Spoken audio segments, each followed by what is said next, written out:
Mga igsoon, sa unang bahin niining maong liturhiya, atong nasaksihan ang selebrasyon uban sa kalipay, ang pagbindisyon sa palma, sa ato nga mga gipangdala nga lukay. Nga diin kini nagatimaan niya ng kadaugan, nga diin kini nagatimaan niya ng malipayon nga pagsulod ug pagdawat sa katawhan ni Hesus didto sa Jerusalem, isip hari. Apan ang Ebanghelyo nga atong nadungog, nagdaladayon kanato gikan sa singgit o awit sa husana, ngadto na sa singgit, ilansang siya sa krus. Sa mubo nga higayon atong makita, si Judas nga mibudhi, si Pedro nga milimod, ang katawhan nga mitalikod, ug bisan man gani ang mga tinun-an mikagiw ug nagkatibulaag. Dili lang kini ilang istorya. This is not just only their story, it is also our story. Kay kung atong usisahon ang atong kaugalingon, daghang higayon nga kita usab mibudhi. Bisan tuod daghang mga higayon nga kita usab madasigon nga misunod ni Hesus. Apan daghan usab nga higayon nga kita mibudhi. Daghang higayon madasigon kita sa pagsimba. Daghang mga higayon madasigon kita sa pagbuhat sa maayo, sa katarong. Apan doon na po'y higayon na atong gipili ang dili maayo. Busa ang ilang pagbudhi, dili lang day ila, ato usab. Kay kung ato kini nga usisahon, dunay panahon nga gipili nato ang kaharuhay kaysa kamatuoran. Gipili nato ang pagpakahilom kaysa pagbarog sa hustisya ug kamatuoran. Gipili nato ang atong kaugalingon kaysa Ginoo. Apan ni ana ang mas lawom nga kamatuoran nga bisan pa sa atong pagkadili matinud-anon, nagpabilin nga matinud-anon si Kristo. Gibudhian siya, apan nagpadayon siya sa paghigugma.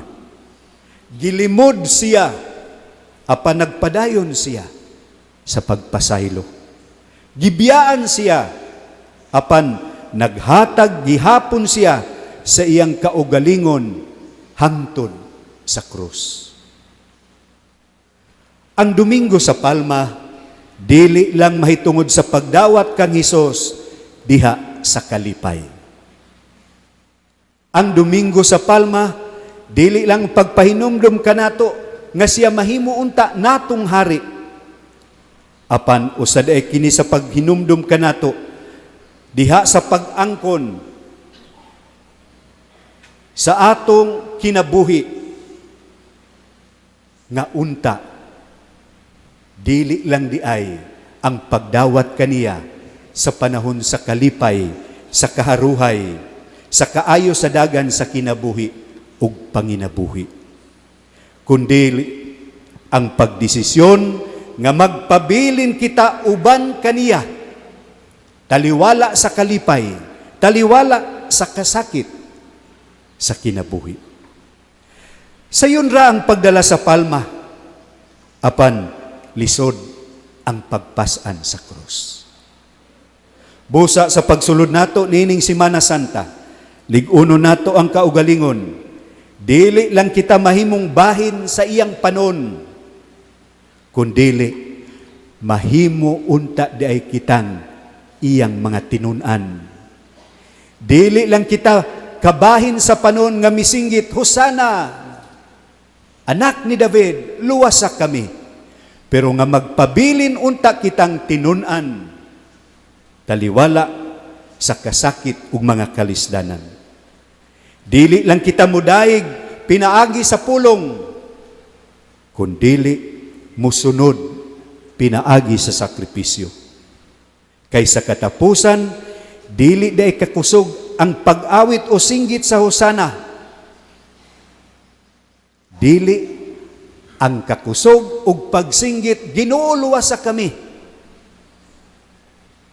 Ang makaluwas kanato, kundili ang hilom, makanunayon, matinud-anon, nga gugma, nga nagapabilin kita uban kaniya hangtod sa krus.